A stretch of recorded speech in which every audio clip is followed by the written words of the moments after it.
Hello সবাইকে, সবাই কেমন আছো? আশা করি সবাই ভালো আছো। আমিও কিন্তু তোমাদের ভালোবাসাতে খুব ভালো আছি। আজকের ভিডিওটা একটু বড়, তবু দেখার অনুরোধ রইল। আশা করি তোমাদের ভালো লাগবে। বেশ কিছুদিন ফেসবুকে অ্যাক্টিভ না থাকার জন্য ভিডিওগুলো এডিট করারও সময় পাইনি, তাই পুরনো ভিডিও আজকে এডিট করে তোমাদের সাথে শেয়ার করলাম। এটা ছিল জন্মাষ্টমী পুজোর ভিডিও। অনেক ছোট্ট থেকে জন্মাষ্টমীর পুজো করি, প্রায় যখন ক্লাস 3-4-এ পড়ি তখন থেকে আমি বাড়িতে জন্মাষ্টমীর পুজো করি। তখন থেকে কিন্তু আমার বাড়িতে কৃষ্ণ আছে।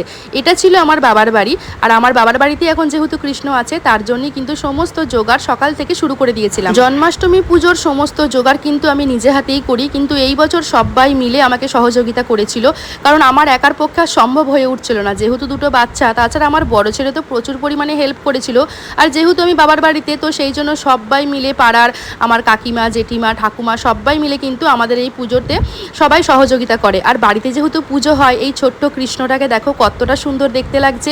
এই কৃষ্ণ কিন্তু অনেক ছোটবেলা থেকে আমার বাড়িতে, আর আমারও কিন্তু খুব ভালো লাগে ঠাকুরের জোগাড় করতে। আর এখন দেখি আমার বড় ছেলের মধ্যেও কিন্তু এই গুণটা আছে, ঠাকুরের জোগাড় করতে কিন্তু ও প্রচণ্ড ভালোবাসে। সমস্ত কিছু জোগাড় মোটামুটি কমপ্লিট হয়ে গেছে। এইবারে তো পুজোর জোগাড় আমি খুব একটা করিনি, জাস্ট রান্নাবান্নাগুলো করেছিলাম ভোগের, বাকিগুলো কিন্তু আমার পাশের এক ঠাকুমাই সব করে দিয়েছিল, এক বৌদি সবাই মিলে কিন্তু জোগাড় করে দিয়েছিল। তারপরেতে আমরা চলে গেছিলাম ঘট আনতে। এটা কিন্তু আমার খুবই ভালো লাগে যে সবাই মিলে একসাথে ধূপ ধুনো শঙ্খধ্বনি দিয়ে ঘট তুলে নিয়ে আসবো।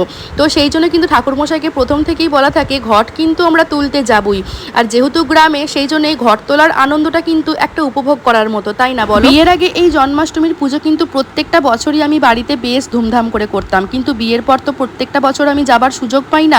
আর এখন যেহেতু বাইরে থাকি, ছেলেটার এই সময়তেই এক্সাম পড়ে যায়, তো মোটামুটি দুদিনের জন্য ছুটি থাকলেও আমি যাবার চেষ্টা করি। আর যেই বছর আমি যেতে পারি না, সেই বছর আমার মা কোনো রকমে একটুখানি পুজো করে রেখে দেয়, কারণ বাড়িতে যদি আমরা না যাই তাহলে কি আর পুজো করতে ভালো লাগে? তো এই বছর কিন্তু আমি চলে গেছিলাম, জাস্ট 2 দিনের ছুটি পেয়েছিলাম, সঙ্গে সঙ্গে চলে গেছিলাম। এই জন্মাষ্টমীর পুজোটাতে না কোথাও মন মানে না, তবু আমি যেখানে থাকি সেখানেও পাশের বাড়িতে জন্মাষ্টমীর পুজো হয়, সেখানে সমস্ত কিছু পুজো টুজো দেয়া, আমি সারাটা দিন উপোস থাকি। আমার জন্মাষ্টমীর পুজোটা করতে প্রচণ্ড ভালো লাগে, যেহেতু অনেকটা ছোট থেকে করে এসেছি, তো সেই জন্য এই পুজোটা যেন মন থেকে ভক্তি ভরে এমনি এমনিই চলে আসে। তারপরেতে সারাদিন উপোস থাকার পরেতে এই যে অঞ্জলি দেবার আনন্দ, এটা যেন একটা অন্যরকম। আর বাড়িতে কোনো পুজো হলে, যেহেতু গ্রামে বাবার বাড়ি, তো সেই জন্য পুজোর সময় কিন্তু বাড়িতে অনেক লোকজন আসে, খুব ভালো লাগে দেখতে। পুরো একদম বাড়িটা গম গম করে, বেশ সুন্দর সেজে ওঠে, একদম পুজো পুজো ভাব। আর পুজোর সময় দেখবে এমনিই ধূপধুনোর গন্ধে যেন পুরো বাড়ি একদম ম ম করে। এখন দেখেছি এই জন্মাষ্টমীর পুজো প্রায় সব বাড়িতেই হয়, তাই না? এখন এই কৃষ্ণর পুজোটা রীতিটা বেশ বেড়ে উঠেছে। তবে আমি যখন করেছিলাম, মানে অনেক ছোট থেকে, তখন কিন্তু এতটা হিড়িক ছিল না। এখন কিন্তু এই কৃষ্ণ পুজোটা মানে প্রায় সব বাড়িতেই দেখতে পাই যে হয়, খুব ভালো লাগে। কারণ কৃষ্ণ হচ্ছে একদম ছোট্ট বাচ্চাদের মতো। এই দেখো আমার এখানে ছোট্ট কৃষ্ণ বসে আছে, ওর নজর কিন্তু যেহেতু ঠাকুরের কাছে দেয়া আছে লেস চকলেট, এই সমস্তগুলো ওকে কখন দেয়া হবে। আর যেহেতু কৃষ্ণ বাচ্চা, তার আয়োজনও কিন্তু একদম বাচ্চাদের মতনই থাকে, বেলুন দিয়ে সাজানো, সাথে কিন্তু প্রসাদের মধ্যে নানা রকমের নাড়ু, তার সাথে থাকে less, Kurkure, chocolate, biscuit, cake, নানা রকমের বাচ্চারা যেগুলো পছন্দ করে, আমিও কিন্তু সেগুলো দেবার চেষ্টা করি। তারপরে ঠাকুরের সামনে ভোগ নিবেদনও হয়ে গেল। ভোগের সমস্ত কিছু রান্নাগুলো আমিই করেছিলাম, প্রত্যেকটা বছর আমিই করে থাকি, অবশ্যই আমার মা আমাকে হেল্প করেছিল।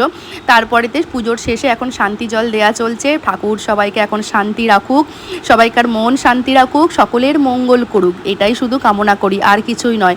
এখনকার দিনে মানুষ এত পরিমাণে অসুস্থ হয়ে পড়ছে, এত পরিমাণে নানা রকম খারাপ খবর শুনতে পাই, শুধুই ঠাকুরের কাছে একটাই প্রার্থনা, ঠাকুর সবাইকে যেন ভালো রেখো। আমাদের বাড়ির পুজো মোটামুটি কমপ্লিট হয়ে গেছে, এরপর সবাইকে প্রসাদ বিতরণ করব। আগে জানো তো বাড়িতে বসেই প্রসাদ খাওয়াতাম, কিন্তু এখন আর সেগুলো হয়ে ওঠে না, কারণ যেহেতু বাচ্চাগুলো আছে অত আর সামলে উঠতে পারি না। তাই সমস্ত কিছু প্রসাদ সুন্দর করে সাজিয়ে সবাইকার বাড়িতে বাড়িতে আমি নিজে গিয়ে দিয়ে আসি। তারপরে দেখো এটা হচ্ছে আমার পাড়ার একটা মন্দিরের পুজো।